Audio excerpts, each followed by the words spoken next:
బంగారం ఎవరికి ఇస్తారంటే రాజులకు ఇస్తారు. మొదటి రాజుల గ్రంథం 10వ అధ్యాయం 14వ వచనంలో సొలొమోను దగ్గరికి షేబా దేశపు రాణి వచ్చి బంగారాన్ని ఇస్తుంది. మొదటి రాజుల గ్రంథం 10వ అధ్యాయం మీరు 14 నుంచి 18 వచనాలు చదివితే అక్కడ వాడే పాత్రలన్నీ కూడా బంగారమే. సొలొమోను నిర్మించుకున్న సింహాసనం బంగారంతో నిర్మించబడింది. మందిరాన్ని కూడా బంగారంతో పూత వేయించాడు ఆయన. అనేక మంది కానుకలు తీసుకొని వచ్చారు. బంగారాన్ని సొలొమోను దగ్గరికి బంగారాన్ని కానుకలుగా తీసుకొని వచ్చారు.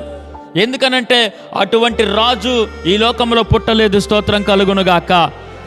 అటువంటి జ్ఞానవంతుడు పుట్టలేదు, స్తోత్రం కలుగునుగాక. ఆయన జ్ఞానం అద్భుతం, సొలొమోను జ్ఞానం అద్భుతం, సొలొమోను ఆలోచనలు అద్భుతం, సొలొమోను తెలివితేటలు అద్భుతం. ఆయన వంటి రాజు లేడు.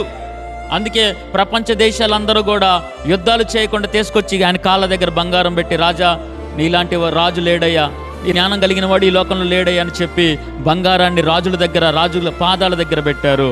మన దేవుడు రాజు అయి ఉన్నాడు, స్తోత్రం కలుగునుగాక.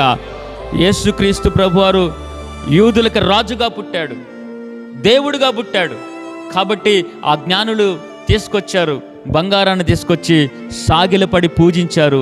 అయ్యా నువ్వు దేవుడి కుమారుడివి, నిజంగా నువ్వు దేవుడు అని, స్తోత్రం కలుగునుగాక.